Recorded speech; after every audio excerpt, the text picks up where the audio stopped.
श्री पंचमी एक हिंदू त्योहार है। इस दिन विद्या की देवी सरस्वती की पूजा की जाती है। यह पूजा पूर्वी भारत, पश्चिमोत्तर बांग्लादेश, नेपाल और कई राष्ट्रों में बड़े उल्लास से मनाई जाती है। इस दिन पीले वस्त्र धारण करते हैं। शास्त्रों में बसंत पंचमी को ऋषि पंचमी से उल्लेखित किया गया है, तो पुराणों, शास्त्रों तथा अनेक काव्य ग्रंथों में भी अलग अलग ढंग से इसका चित्रण मिलता है। प्राचीन भारत और नेपाल में पूरे साल को जिन 6 मौसमों में बांटा जाता था, उनमें वसंत लोगों का सबसे मनचाहा मौसम था। जब फूलों पर बहार आ जाती, खेतों में सरसों का फूल मानो सोना चमकने लगता, जौ और गेहूं की बालियां खिलने लगती, आमों के पेड़ों पर मांजर आ जाता और हर तरफ रंग बिरंगी तितलियां मंडराने लगती, भर भर भंवरे भंवराने लगते। वसंत ऋतु का स्वागत करने के लिए माघ महीने के 5वें दिन एक बड़ा जश्न मनाया जाता था, जिसमें विष्णु और कामदेव की पूजा होती है। यह वसंत पंचमी का त्योहार कहलाता था। वसंत पंचमी की कथा आइए जानते हैं। उपनिषदों की कथा के अनुसार सृष्टि के प्रारंभिक काल में भगवान शिव की आज्ञा से भगवान ब्रह्मा ने जीवों, खास तौर पर मनुष्य योनि की रचना की, लेकिन अपनी सर्जना से वे संतुष्ट नहीं थे। उन्हें लगता था कि कुछ कमी रह गई है, जिसके कारण चारों ओर मौन छाया रहता था। हालांकि उपनिषद व पुराण ऋषियों को अपना अपना अनुभव है। अगर यह हमारे पवित्र सतग्रंथों से मेल नहीं खाता तो यह मान्य नहीं है।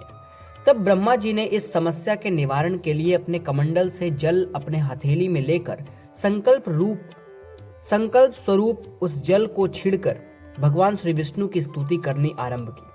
ब्रह्मा जी के किए स्तुति को सुनकर भगवान विष्णु तत्काल ही उनके सम्मुख प्रकट हो गए और उनकी समस्या जानकर भगवान विष्णु ने आदि शक्ति दुर्गा माता का आह्वान किया।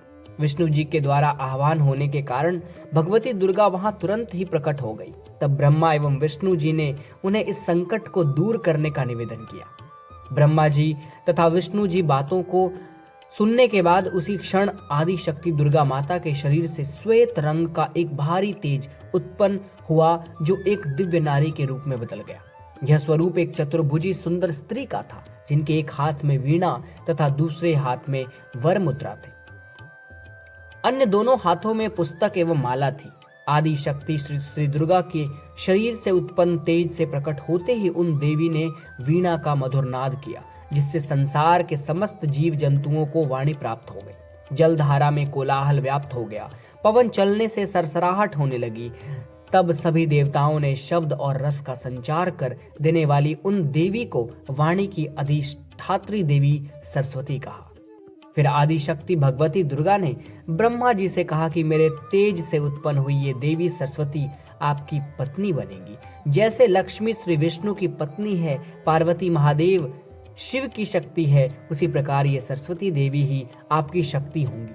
ऐसा कहकर आदि शक्ति श्री दुर्गा सब देवताओं के देखते देखते वहीं अंतर्धान हो गई। इसके बाद सभी देवता सृष्टि के संचालन में संलग्न हो गए।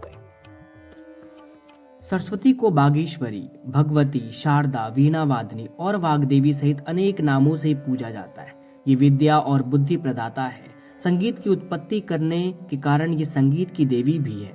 बसंत पंचमी के दिन को इनके प्रकटोत्सव के रूप में भी मनाते हैं। ऋग्वेद में भगवती सरस्वती का वर्णन करते हुए कहा गया है, प्रणो देवी सरस्वती वाजे भिर्विजीनीवती धीनामणि त्रयावतु, अर्थात ये परम चेतना है। सरस्वती के रूप में ये हमारी बुद्धि, प्रज्ञा तथा मनोवृत्तियों की संरक्षिका है। हम में जो आचार और मेधा है, उसका आधार भगवती सरस्वती ही है। इनकी समृद्धि और स्वरूप का वैभव अद्भुत है। पुराणों के अनुसार श्री कृष्ण ने सरस्वती से प्रसन्न होकर उन्हें वरदान दिया था कि वसंत पंचमी के दिन तुम्हारी भी आराधना की जाएगी, और तभी से इस वरदान के फलस्वरूप भारत देश में वसंत पंचमी के दिन विद्या की देवी सरस्वती की भी पूजा होने लगी, जो कि आज तक जारी है। पतंगबाजी का वसंत से कोई सीधा संबंध नहीं है, लेकिन पतंग उड़ाने का रिवाज हजारों साल पहले चीन में शुरू हुआ और फिर कोरिया और जापान के रास्ते होता हुआ भारत पहुंचा। इस पर्व का महत्व क्या है? वसंत ऋतु आते ही प्रकृति का कण कण खिल उठता है। मानव तो क्या, पशु पक्षी तक उल्लास से भर जाते हैं।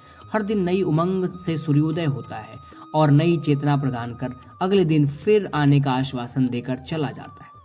यूं तो माघ का यह पूरा मास ही उत्साह देने वाला है, पर वसंत पंचमी का पर्व भारतीय जनजीवन को अनेक तरह से प्रभावित करता है। प्राचीन काल से इसे ज्ञान और कला की देवी मां सरस्वती का जन्म दिवस माना जाता है। जो शिक्षाविद भारत और भारतीयता से प्रेम करते हैं वे इस दिन मां शारदे की पूजा कर उनसे और अधिक ज्ञानवान होने की प्रार्थना करते हैं। कलाकारों का तो कहना ही क्या, जो महत्व सैनिकों के लिए अपने शस्त्रों और विजयादशमी का है, जो विद्वानों के लिए अपनी पुस्तकों और व्यास पूर्णिमा का है, जो व्यापारियों के लिए अपने तराजू बाट बही खातों और दीपावली का है, वही महत्व कलाकारों के लिए वसंत पंचमी का है।